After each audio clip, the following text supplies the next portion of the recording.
어느 시골 운전수가 운전을 해가는데 할머니들이 몇 사람이 탔대요. 그래서 할머니가 운전사 뒤쪽에 앉아 있다가 운전사 양반 아몬드 맛 좀 보라고 하면서 아몬드를 한 줌 줬어요. 그래서 아이고 고맙다고 하고 아몬드를 맛있게 먹었습니다. 그리고 저쪽에 있던 할머니가 버스가 잠시 서니까 내 것도 먹게 하면서 또 줬어요. 그래서 예 하고 또 받아서 맛있게 먹었어요. 그러니까 저쪽에 할머니가 또 내 것도 하면서 또 주는 거예요. 그래서 아니 할머니들 이게 뭡니까? 아몬드 우리가 먹으려고 샀지 먹지도 못하는 이 아몬드 딱딱한 걸 왜 샀습니까? 가에 초콜릿만 먹었어 그러더래. 무슨 말인지 이해 가십니까? 예, 가에 초콜릿만 빨아먹고 죽는 거예요. 속에 아몬드를 준 거예요. 이제 이게 농담으로 이렇게 하는 이야기지만 처음에 운전수가 생각할 때는 할머니들이 나를 사랑해서 나를 생각해서 아몬드를 준다고 이렇게 맛있게 먹었는데 알고 보니까 진짜 나를 사랑해서 준 건 아니고 예. 오늘 우리 본문에 나오는 이야기가 사랑엔 거짓이 없나니 이렇게 시작해서 제가 이런 말씀을 하나 드렸는데 사랑엔 거짓이 없나니 악을 미워하고 선에 속하라 이렇게 말을 해요.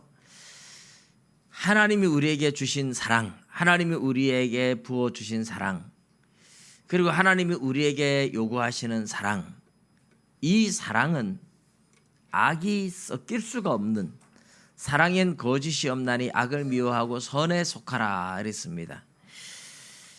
이제 이 12장은 하나님 앞에 우리 몸을 거룩한 산 제물로 드리라고 시작하면서 나가죠. 산 제물로 드리는데 이 산 제물로 드리는 삶이 뭐냐 하는 이야기를 계속 해오고 있습니다. 이 세대를 본받지 말고 하나님이 기뻐하신 뜻이 무엇인지 분별하면서 우리 믿음의 분량대로 우리 직분대로 지혜롭게 생각하며 하나님을 섬겨 나가는 거예요. 여러 가지 사역들, 섬기는 것, 구제하는 것, 예언하는 것, 돕는 것, 다스리는 것, 이런 하나님의 사역들을 해나가고 이웃을 돌아보고 하는데 그 속에 사랑이 빠져 있다면 아무것도 아닌 거죠. 고린도전서 13장 1절, 2절, 3절 보면 내가 사람의 방언과 천사의 말을 할지라도 사랑이 없으면 소리나는 구리와 울리는 꽹과리가 되고 사랑이 없으면 아무리 천사의 말을 해도 소용이 없다는 거죠. 내가 예언하는 능력이 있어 모든 비밀과 모든 지식을 알고 또 산을 옮길 만한 모든 믿음이 있을지라도 사랑이 없으면 내가 아무것도 아니라고 했습니다. 또 내가 내게 있는 모든 것으로 구제하고 내 몸을 불사르게 내줄지라도 사랑이 없으면 내게 아무 유익이 없느니라. 그래요. 사랑이 빠져버리면 하나님의 일을 아무리 많이 하고 천사의 말을 하고 예언하는 능력이 있고 산을 옮길 만한 믿음이 있고 내 몸을 불사르게 내줄 만큼 사랑이 없이 그게 가능할까? 그렇죠, 그죠? 그런데도 어쨌든 진짜 사랑이 없이 하는 어떤 일들은 아무런 유익이 없고 아무런 소용이 없대요. 왜 그렇겠어요? 사랑이 빠져버리면 하나님이 받지 않으세요. 아나니아 삽비라처럼 성령의 감동이 없이 헌금을 드렸는데 성령의 감동이 아니다 보니까 헌금을 해도 아까운 마음이 들어서 일부를 숨겨놓고 드렸잖아요. 근데 하나님이 그 헌금을 받으셔야 나에게 유익이 있는데 하나님이 헌금 자체를 안 받을 뿐만 아니라 아나니아 삽비라를 즉석에서 목숨을 거두어 가버리셨어요. 그러니 사랑이 빠진 수고와 헌신과 노력과 충성과 봉사와 이 모든 게 하나님이 받지 않으니까 해봐야 시간 낭비고 돈 낭비고 아무런 유익이 없다. 사랑이 모든 하나님의 일에는 진실한 사랑이 들어있어야 돼요. 진실한 사랑. 가짜 사랑 말고, 사랑하는 척하는 것 말고 진짜 사랑이 아니면 우리가 아무리 수고하고 노력해도 다 소용없고 헛되다고 이야기를 하는 거예요. 이제 사랑에는 거짓이 없대요. 그래서 사랑이라고 말을 하는데 악이 섞여 있거나 악한 계획이나 악한 생각이나 악한 음모가 들어있다면 이거는 사랑이 아니었어요. 가짜였죠. 하나님이 받으시질 않아요. 그래서 사랑엔 거짓이 없나니 악을 미워하고 선에 속하라. 정말 진실한 마음, 우리 마음 중심에서부터 우러나오는 진실한 사랑으로 하나님의 일을 해야만 하나님이 받으시니까, 하나님이 받으셔야 우리에게도 유익이 있잖아요. 그죠? 우리가 하나님의 일을 어떤 일을 하든지 간에 내가 하는 걸 하나님이 인정해주고 알아주고 하나님이 보상해줘야 되는데, 내가 하는 것을 하나님이 인정 안 해줘 버리면 소용이 없잖아요. 그래서 여러분, 우리가 사랑엔 절대로 거짓이 없어요. 사랑에는 악이 없어요. 사랑엔 거짓이 없나니 이렇게 나가요. 사랑엔 거짓이 없기 때문에 우리가 하나님의 일을 하면서 사랑한다고 말을 할 때는 절대로 악에 속하면 안 되고 선에 속하라 이래요. 악에 속하지 말고 선에 속하라. 악을 미워하고 선에 속하라. 그래서 우리가 하나님의 일을 한다고 할 때에 어떤 일을 하든지 간에 하나님의 마음을 가지고 진실한 사랑을 가지고 하나님의 사역을 감당하시기를 주님의 이름으로 축복합니다. 자, 이렇게 사랑엔 거짓이 없어 악을 미워하고 선에 속하라고 하면서 그 사랑을 하는 방법을 이제 이야기를 하는 거죠. 형제를 사랑하여 서로 우애하고 존경하기를 서로 먼저 하며. 예, 사랑엔 거짓이 없어요. 진짜 사랑한다면 서로 우애하고, 이 우애라는 말이 필로스라는 말과, 필로스는 헬라 말에 이제 사랑을 네 가지로 얘기하잖아요. 하나님의 사랑 아가페, 그리고 친구와 친구의 사랑들을 필로스, 그리고 남자 여자의 사랑을 에로스, 부모와 자식의 사랑을 스톨게라고 이렇게 불러요. 그런데 이제 여기에 필로스, 친구 간의 우정의 사랑인 필로스라는 단어와 부모와 자식이 사랑하는 스톨게라는 사랑을 합친 단어가 이 우애한다는 말이에요. 필로스트로고스라는 이 단어, 필로스와 스톨게를 합친 단어예요. 친구처럼 사랑하고 자식처럼 사랑하고 부모처럼 사랑하는 이런 사랑을 서로 우애하고 서로 그렇게 사랑하래요. 그리고 형제를 사랑하여 서로 우애하고, 그다음에 존경하기를 서로 먼저 하며 이랬어요. 서로 먼저 하며. 근데 사랑할 때 존경을 해야 되는데, 자는 나를 사랑하지도 않는데, 자는 나를 존경하지도 않는데, 그렇게 다른 사람을 따질 게 없이 내가 먼저 하면 돼. 내가 먼저 하되 거짓이 없는 진실한 사랑으로 먼저 사랑하고 먼저 존경하고 하면, 여러분, 이 내가 사랑을 주는데 상대가 나를 미워할 수 없어요. 항상 우리 복음성가 최영덕 씨가 지은 복음성가에 있잖아요. 내가 먼저 손 내밀지 못하고, 내가 먼저 져주지 못하고, 내가 먼저 용서하지 못하고, 내가 먼저 손 내밀었더라면, 내가 먼저 용서했더라면, 내가 먼저 사랑했더라면 상대도 마음을 열고 분명히 와요. 그런데 내가 먼저 하지 못하고 상대가 해주기를 기다리고 있고, 그리고 상대가 해주지 않는 것에 대해서 흉이나 보고, 이렇게 하면 절대로 사랑의 관계가 이루어지지를 못하죠. 서로 먼저 이 이야기 참 중요한 것 같아요. 하나님 앞에 우리 몸을 하나님이 기뻐하시는 거룩한 산 제물로 드리는 영적 예배의 삶이란 우리가 서로 사랑하는 삶이 있어야 된다고 이야기를 하는 거잖아요. 그것도 서로 먼저 존경하고 서로 우애하고 존경하기를 먼저 하고. 여러분, 사랑이라는 것이 빠져버리면 그래서 어떤 것도 소용이 없는 건데, 예를 들어서 집을 짓는 사람이 돌을 깎아서 벽돌 모양으로 만들어서 집을 짓는데, 돌을 아주 잘 깎아서 짓는데 누가 거기에다가 시멘트로 돌처럼 똑같이 만들어 가지고 탁 가져왔어요. 집을 짓는 사람은 이게 시멘트인지 돌인지 알아요. 아무리 똑같이 만들어 와도 시멘트로 만든 건 버리는 거예요. 돌집을 짓는데 흙을 가지고 벽돌을 가져왔어요. 필요 없다.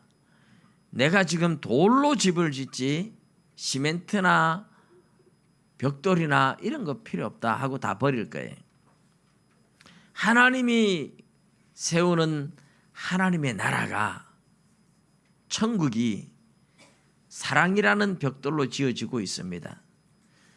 사랑이 빠져버린 사람, 사랑이 없는 사람이 천국 들어가면 천국이 되질 않아요. 천국은 사랑으로 이루어진 나라인데, 내 마음에 미움과 원망과 분노를 가지고 천국 들어갔다. 나 때문에 천국이 안 되는 거예요. 그래서 우리 하나님은 사랑이 빠져버린 사람들을 천국에 절대로 들여놓지 않습니다. 사랑이, 진실한 사랑이 그 마음을 자리해서 그 마음을 지배할 때까지 천국에 들어갈 자격이 없어요. 성경에는 그런 얘기들을 사실은 많이 하고 있어요. 하나님이 우리에게 사랑을 막 부어주셨어요. 사랑을 받았는데 우리가 그 사랑을 실천 못하고 있는 거고, 그 사랑을 못 받아들이고 있는 거죠. 사랑은 율법의 완성이라 로마서 13장에도 그렇고 갈라디아서에서도 살인하지 말라, 간음하지 말라, 독재하지 말라 여러 가지가 있을지라도 내 이웃을 내 몸처럼 사랑하라 하신 이 한 말씀 속에 다 들어있다, 이렇게 얘기를 해요. 주님이 우리에게 계명을 지키라 말씀을 하시는데, 결국은 서로 사랑하라는 이 계명, 내가 너희를 사랑한 것 같이 너희도 서로 사랑하라 하는 이 말씀 속에 다 들어있는 거예요. 모든 사람으로, 너희가 할 수 있거든 모든 사람으로 더불어 평화하라, 화평을 누려라.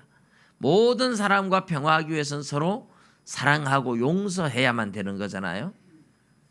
이것이 없이는 아무도 주님을 볼 수가 없다. 히브리서에 그렇게 이야기를 해요. 여러분, 우리가 예수 믿는 사람으로서 이런 것 저런 거 다 따지고 내가 잘 믿느냐 못 믿느냐 해도 결국은 마지막에는 천국까지 가서 교리 따지고 있고 요셉이 어떻고 이런 거 하겠어요. 천국 가서는 서로 사랑하며 사는 겁니다. 사랑, 믿음, 소망, 사랑, 이 세 가지. 예언도 패하고 방언도 그치고 지식도 패하고 다 없어져. 세상 거 필요 없어져요. 은사도 필요 없어져요. 천국 가서 병 고치는 은사가, 예언의 은사가 필요할 줄 압니까? 그런 거 다 필요 없잖아요. 그런데 믿음, 소망, 사랑, 이것만은 끝까지 같이 가는데, 그 중에 제일이 사랑이라고 말씀을 하고 있어요. 천국 들어가면 정말 여러분, 모든 사람이 서로 뜨겁게 사랑하는 관계가 될 줄로 믿습니다. 근데 여기서 지금 그 연습해야 되는 거예요. 교회가 그 연습하는 겁니다. 옆에 계신 분들을 보고 사랑합니다 한번 말씀해 보십시오. 사랑 안 하는 분도 많은 것 같아요. 이 연습이 덜 된 거예요. 진짜 사랑해야 돼요. 성도와 성도 간의 사랑이 마치 부모가 자식을 바라보면서 지극히 사랑스러운 것처럼 사랑스러워야 돼요. 제가 이렇게 요즘 손주를 좀 잃어버려서 허전하긴 한데, 손주 낳고 한 달 정도 이제 우리 집에서 있는 동안에 우리 딸내미는 지 아들인데도 보고 못생겼다, 객관적으로 봐서 못생겼다 이러는 거예요. 근데 저는 안고 보니까 얼마나 사랑스러운지 모르겠어요. 얼마나 이쁜지 얼마나 사랑스러운지 모르겠어요. 이렇게 사랑스러울 수가 없어요. 근데 우리 손주만 그런 게 아니고 우리 주일학교 아이들 하나씩 봐도 얼마나 사랑스러운지 모르겠어요. 여러분, 우리가 사랑스럽다고 말할 때 어떤 아이들이 사랑스러운 게 이 애가 커서 나한테 뭘 잘해주겠고 뭐 돈 벌어서 나한테 용돈 주고 이런 거 바라보고 말하는 거 아니잖아요, 그죠? 그냥 사랑스럽잖아요. 그냥 너무너무 이뻐. 말하는 거, 행동하는 거, 어느 거 하나 그냥 말할 수 없이 사랑스럽잖아요. 이 사랑이 천국 백성들의 마음에 내가 형제를 보고 자매를 보고 볼 때 다 그렇게 사랑스러워져야 됩니다. 그게 이제 진짜 천국에서 우리가 누리는 사랑이에요. 하나님을 사랑하고 공경하고 하나님이 우리를 사랑하고 성도와 성도가 바라보면서 너무너무 사랑스럽고 말할 수 없이 이쁘고 사랑스러워요. 그래요. 뭐 객관적으로 얼굴이 우리 딸 말처럼 객관적으로 그렇게 이쁜 얼굴은 아니다.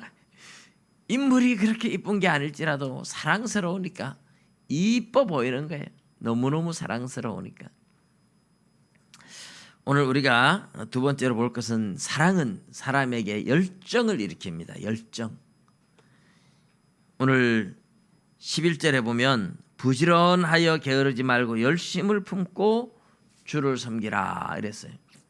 여기에 부지런하다는 이 말 자체가 이제 열심을 품으라는 뜻이에요. 열심을 내라 이런 열심을 내고 게으르지 말고 그다음에 열심을 품고 하는 이 열심이라는 단어는 부지런하다는 단어가 사실은 열심이라는 단어고 열심이라는 이 단어는요 막 끓어오른다는 뜻이에요. 열정이 막 끓어오르고 막 불타오르고 막 불이 활활 타오르고 막 그런 의미가 열심이라는 단어예요. 이 열심을 품고 주를 섬기라 이랬는데 게으르지 않고 열심을 품어서 하나님을 섬기는데 막 하나님을 섬기는 그 열정이 막 불타오르는 가슴이 막 불타오르고 끓어오르는 거예요. 왜 그럴까요? 사랑하니까 그렇게 되는 거거든요. 하나님을 사랑하기 때문에. 여러분 사랑이 얼마나 사람을 열심을 내게 만드는지 몰라요. 사랑하는 애인을 만나면 젊은 아이들이요. 요즘 젊은 아이들은 이렇게 뭐 늦잠 많이 자잖아요. 늦잠 자고 뭐 열심히 잘 사는 모습도 있지만은 그렇지 않은 아이들도 많고 그런데 갑자기 애인이 하나 생겼다. 그러면 애들이 바뀌어요. 막 안 하던 화장도 열심히 하고 막 아침 일찍 나가고 막 밤늦게 들어오고 뭐 그래도 집에 와서 또 전화 1시간씩 또 하고 얼마나 열심을 내는지 몰라요. 마음에 막 사랑의 정열이 막 불타오르는 모습들이. 사랑은 사람에게 이 열심을 내게 만들어요. 여러분 뭔가 하나님의 교회에서도 내가 사랑하는 일이 생기고 하나님을 사랑하고 그러면 교회에 와서 열심을 내고 정말 충성을 하고 사랑이 우리에게 그런 어떤 열정을 불러옵니다. 대체로 하나님을 사랑하는 뜨거운 사랑을 첫사랑을 경험했을 때는 그런 열정이 불타오르다가 세월이 지나가면서 그 열정이 서서히 식어져 가요. 근데 왜 그럴까요? 우리가 하나님만을 바라보던 사랑이 세상한테 이렇게 나뉘어지잖아요. 뺏겨서 그래요. 세상으로 관심을 많이 빼앗겨서. 그래서 고린도전서에 바울 사도가 이야기하기를 결혼하지 않는 게 더 낫다 이래요. 왜냐하면 결혼하지 않는 사람은 어떻게 해서 내가 하나님을 기쁘시게 할고 하나님께만 모든 사랑이 가는데 결혼하면 어떻게 하면 내 남편을 기쁘게 할까 어떻게 하면 내 아내를 기쁘게 할까 하고 사랑이 갈린다는 거예요. 사랑이 갈라지니까 하나님을 향한 열심이 줄어든다는 거예요. 그래서 결혼하는 것도 좋지만 안 하는 게 더 좋다. 바울이 내 의견이 그렇다 이렇게 말씀을 합니다. 하나님을 향한 열심 그 하나님을 향한 사랑을 빼앗기지 않기 위해서, 그 사랑이 갈라지지 않기 위해서, 하나님만을 전적으로 사랑하기 위해서 차라리 결혼하지 않는 게 좋다. 바울 사도가 하는 말입니다. 오늘날 뭐 결혼 안 하는 사람들이 너무 많아서 걱정을 하지만 성경대로 말하면 그래요. 결혼하는 것도 잘하는 거지만 안 하는 것이 더 잘하는 것이다. 하나님을 더 대신에 뜨겁게 사랑해야 되는데 세상의 마음을 뺏기면 그는 의미가 없는 거예요. 우리의 사랑이, 하나님을 향한 사랑이 열정을 내게 만드는데 그 사랑이 세상을 사랑하면서 자꾸 잃어버리죠. 하나님을 향한 사랑이, 하나님을 사랑해야 돼요. 하나님을 향한 사랑이 열정을 불타오르게 만드는 겁니다. 그래서 하나님을 사랑할 때는 세상을 사랑하지 않고 하나님만 사랑해야 돼요. 그래서 열정적으로 사랑해야 돼요. 충성을 해야 돼요. 부지런하여 게으르지 말고 열심을 품고 주를 섬겨라. 제가 이 말씀을 참 좋아하는 말씀이에요. 자주 묵상하는 말씀이에요. 부지런하여 게으르지 말고 열심을 품고 주를 섬겨라. 이 말씀을 생각하면 항상 내가 부족하고 항상 내가 게으르다는 생각이 들어요. 하나님 앞에 더 뜨겁게 하나님을 사랑해야 되는데, 더 열심을 내야 되는데, 저는 이 말씀 붙잡고 늘 열심을 내려고 더 애쓸 때가 많아요. 하나님을 사랑하는 마음 때문에 열정이, 열심히 나와야 되는 겁니다.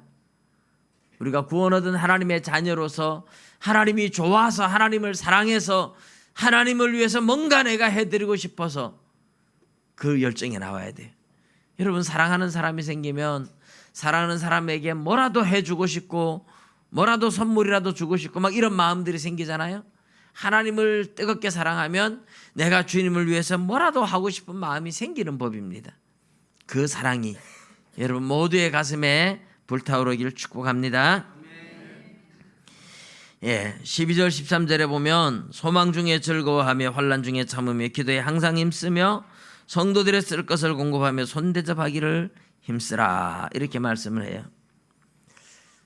사실 이 이야기가 뭐 14절부터 21절까지 가면서 인간관계에 대한 이야기도 나오고 계속 이어져 나가는데, 우리의 삶의 환경은 다양하죠.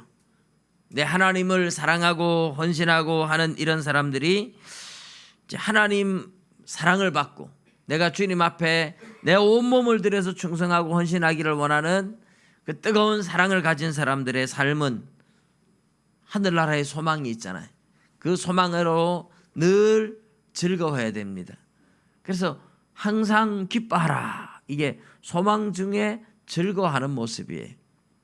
소망 중에 즐거워해라, 항상 기뻐해라. 그게 어떻게 가능하냐 이렇게 묻는 사람들도 있지만,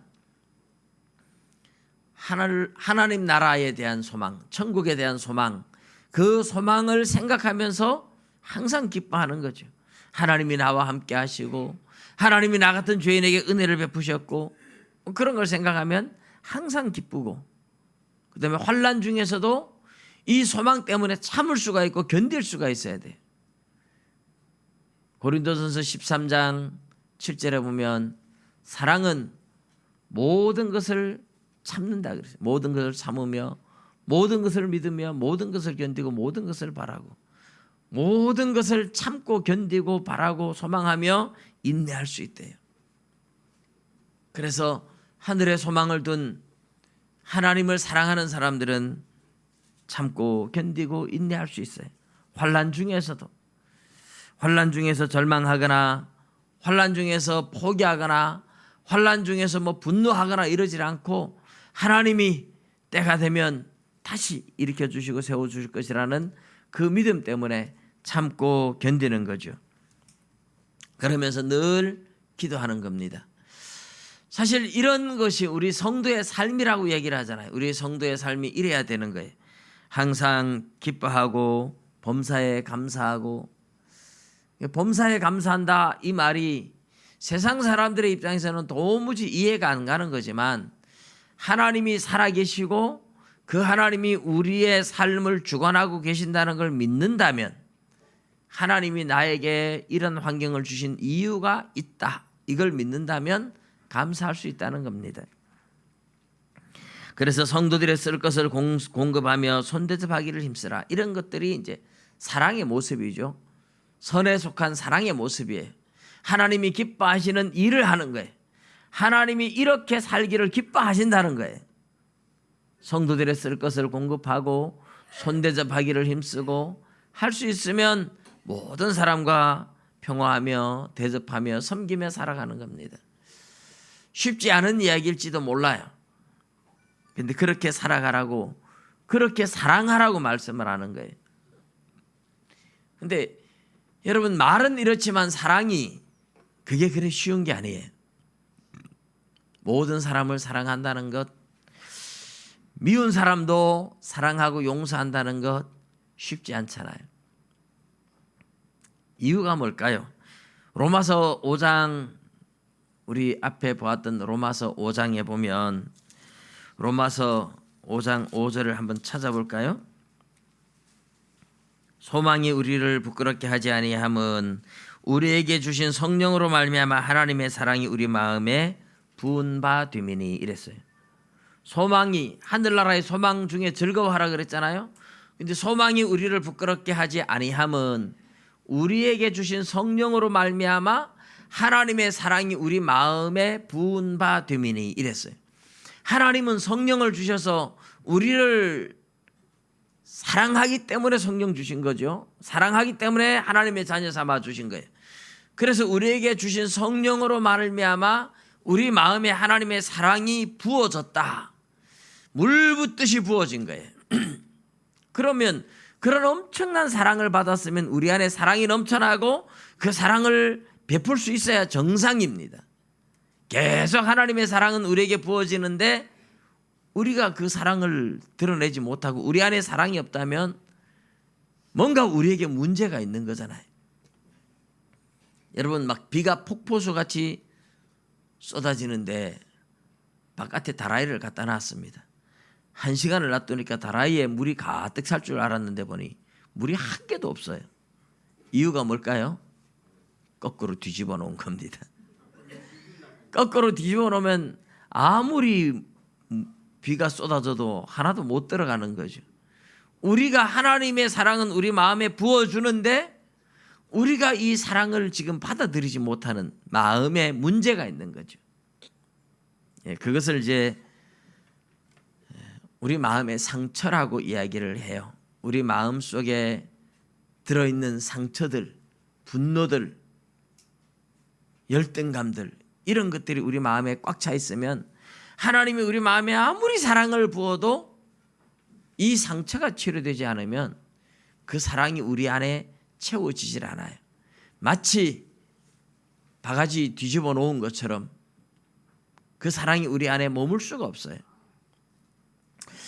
근데 여러분, 사람은 동물과 다르고 우리 사람의 마음이 감정을 가진 마음을 가진 사람이라서 이 마음의 감정의 상처를 받으면 이 상처가 치료될 때까지 그 사랑이 우리 안에 담기질 않는 거예요.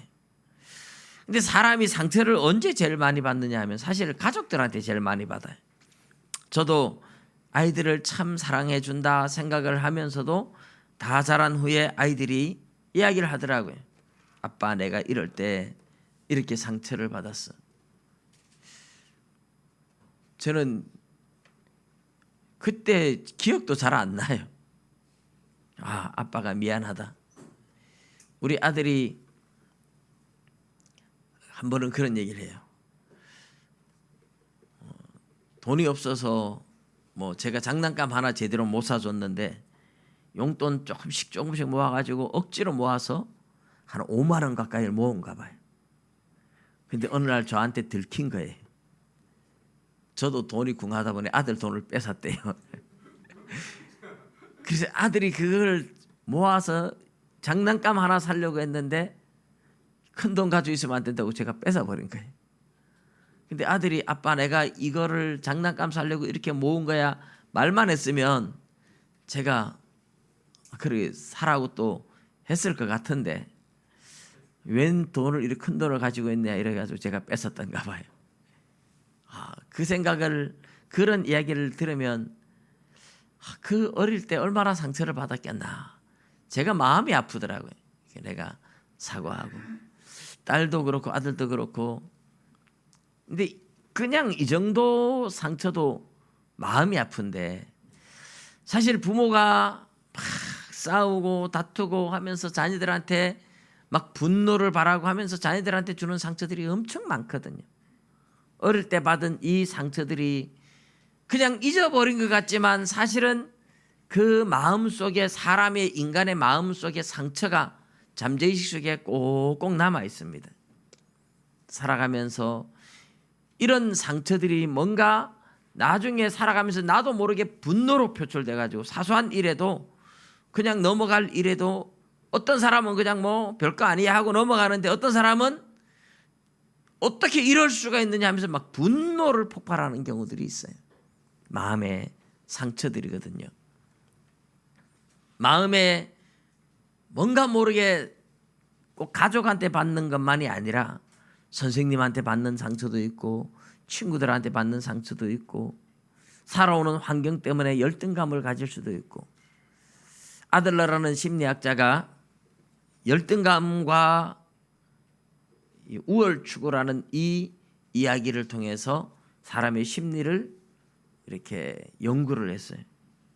근데 첫째는 안 그런데 둘째는 이 첫째한테 모든 게 뒤지니까 열등감을 가지고 이 첫째보다 인정받기 위해서 그렇게 열심을 냈다는 거예요. 대체로 보면 첫째는 물탄 듯하고 둘째는 아주 열심히 뭐든지 인정받으려고 하는, 이게 이제 출생 순서에 따라서 성격이 달라진다는 거죠. 진짜 보면 많이 그런 것 같아요. 그러다 보면 열등감 때문에 많이 시달리기도 하고. 근데 우리 마음에 들어있는 이런 분노와 열등감과 막 이런 것들이 하나님이 우리에게 사랑을 부어주는데도 그 사랑을 받아들이지 못한 상처로 남아있어요. 근데 예수 믿고 이 상처를 풀어내야 돼요. 하나님의 사랑이 부어질 때 그 사랑 앞에 마음을 열어서 이 마음 속에 있는 분노나 열등감이나 모든 걸 다 녹여내셔야 됩니다. 뭔가 나도 모르게 막 분노가 잘 차오르고 있고 이러면 내 마음에 자라오면서 받은 상처들이 아직까지 많이 있는 거거든요. 열등감이 많이 있든지. 그런데 성경에 보면 그런 이야기들이 있어요. 다윗도 그런 게 있고 요셉도 그런 게 있고, 요셉이 12명의 아들 가운데에 11번째 아들인데 형들이 아버지가 야곱이 요셉을 너무 사랑하니까 요셉을 미워해서 애굽으로 팔아버렸습니다. 애굽에 팔려가서 종살이하고 감옥살이 하면서 요셉의 마음속에 엄청난 상처죠. 창세기에는 자세하게 안 나오지만 소선지서에 가면 요셉이 노예로 팔려갈 때 이제 쇼그랑에 매여서 가거든요. 착고에 매여서 가면서 형들한테 살려달라고 애걸 하는 그런 게 나와요. 그런데 형들이 매몰차게 팔아버렸습니다. 형들한테 대한 분노가 확 들어있어요. 나중에 애굽에서 하나님이 그런 분노를 가지고 있음에도 불구하고 하나님은 사랑하고 인도하고 지켜줘요. 그래서 애굽의 총리까지 올라가요.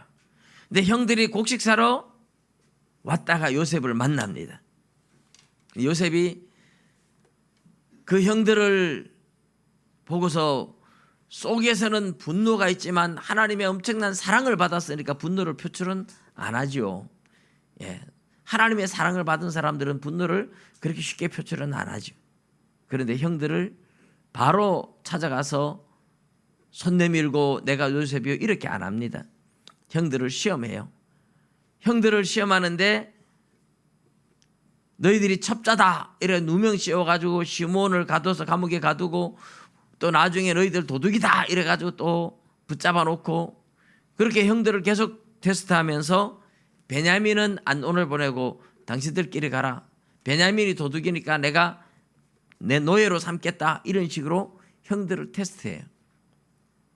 그때 유다가 나타나가지고 베냐민 대신에 내가 노예로 남겠다고, 베냐민이 없으면 우리 아버지 죽을 건데, 베냐민의 형 있었는데, 요셉인데, 요셉인 줄 모르잖아요. 베냐민의 형이 있었는데 그를 잃어버려서 아버지가 너무너무 상처를 받았는데, 그 동생마저 잃어버리면 우리 아버지가 슬피 울면서 죽을 거라고, 내가 어떻게 우리 아버지가 슬피하며 죽는 걸 또다시 볼 수 있겠나? 나는 그렇게 볼 수 없다. 차라리 나를 노예로 삼아달라고. 유다가 요셉을 팔아먹고 나서 마음에 아버지를 속인 그 죄에 대한 깊은 죄책감으로 시달렸거든요. 그래서 가나안 땅에 가서 수아라는 딸과 결혼해가지고 살면서 엘과 오난 셀라를 낳고 살다가 하여튼 상처가 많아요. 근데 유다가 베냐민을 위해서 요셉한테 하소연을 하죠.